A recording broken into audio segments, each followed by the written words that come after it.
ಇದು ನನ್ನ ಧರ್ಮಸ್ಥಳದ ವ್ಲಾಗ್. ಆಫ್ಟರ್ 6 ಮಂತ್ಸ್ ಆದಮೇಲೆ ನಾನು ನನ್ನ ಹಸ್ಬೆಂಡ್ ಧರ್ಮಸ್ಥಳಕ್ಕೆ ಹೋಗ್ತಾ ಇದ್ದೀವಿ. ನಾವು ಬ್ಯಾಂಗ್ಳೂರಿಂದ ಮಾರ್ನಿಂಗ್ ಹೊರಟಾಗ 8:00 ಆಗಿತ್ತು. ಹಾಗಾಗಿ ಬ್ರೇಕ್‌ಫಾಸ್ಟ್ ಎಲ್ಲ ಅಲ್ಲೇ ಮುಗಿಸ್ಕೊಂಡು ಧರ್ಮಸ್ಥಳಕ್ಕೆ ಹೊರಟ್ವಿ. ಇನ್ನೇನು ನಿಯರ್ ಬೈ ಧರ್ಮಸ್ಥಳಕ್ಕೆ ಹೋಗಬೇಕಾದ್ರೇನೆ ಮಳೆ ಸ್ಟಾರ್ಟ್ ಆಯಿತು.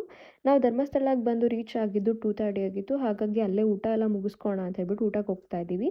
ಊಟ ಎಲ್ಲ ಮುಗಿಸ್ಕೊಂಡು ಸ್ಟೇಗೆ ಹೊರಟ್ವಿ. ನಾವು ಮಾಡಿದ ಸ್ಟೇ ಬಂದು ಧರ್ಮಸ್ಥಳ ಟೆಂಪಲಿಂದ 1 ಕಿಲೋಮೀಟರ್ ದೂರದಲ್ಲಿತ್ತು. ಹಾಗಾಗಿ ಸ್ಟೇಗೆ ಬಂದುಬಿಟ್ಟು ರೂಮ್ ಎಲ್ಲ ಚೆಕ್ ಇನ್ ಮಾಡಿಬಿಟ್ಟು ಸ್ವಲ್ಪ ಫ್ರೆಶ್ ಅಪ್ ಆಗಿ ರೆಸ್ಟ್ ಎಲ್ಲ ಮುಗಿಸ್ಕೊಂಡು ರೆಡಿ ಆಗಿಬಿಟ್ಟು ನಾವು ಹೊರಟಿದ್ದು ಫಸ್ಟ್ ಪ್ಲೇಸ್ ಬಂದು ಸೂರ್ಯ ಟೆಂಪಲ್ ಅಂತ ಹೇಳಿ.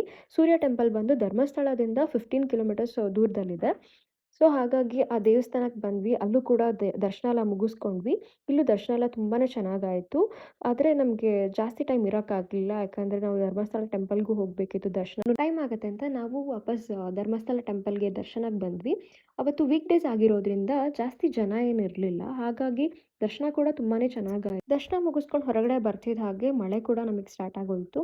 ಹಾಗಾಗಿ ಇನ್ನೇನು ವಾಪಸ್ ರೂಮ್ಗೆ ಹೊರಡೋಣ ಅಂತ ಹೇಳಿಬಿಟ್ಟು ಹೊರಟ್ವಿ. ಆನ್ ದಿ ವೇ ಅಲ್ಲೇ ಒಂದು ಸ್ವಲ್ಪ ಸ್ನ್ಯಾಕ್ಸ್ ಏನಾದರೂ ತಿನ್ಕೊಳ್ಳೋಣ, ಚಾಟ್ಸ್ ಆಗಲಿ ಅಂತ ಹೇಳ್ಬಿಟ್ಟು ಚಾಟ್ಸ್ ತಿಂದ್ಕೊಂಡು ಒಂದು ಚೆನ್ನಾಗಿರೋ ಒಂದು ಸ್ಟ್ರಾಂಗ್ ಕಾಫಿ ಕುಡ್ಕೊಂಡು ಆ ಮಳೆಗೆ, ಆ ವೆದರ್‌ಗೆ ತುಂಬಾ ಚೆನ್ನಾಗಿತ್ತು ಕಾಫಿ ಕೂಡ. ರೂಮ್ಗೆ ಹೋಗಿ ಡ್ರೆಸ್ ಎಲ್ಲ ಚೇಂಜ್ ಮಾಡಿಕೊಂಡು ಹಾಗೆ ಹೊರಗಡೆ ಬಂದ್ವಿ. ಇದಾಗಿತ್ತು ನನ್ನ first day of Dharmasthala vlog.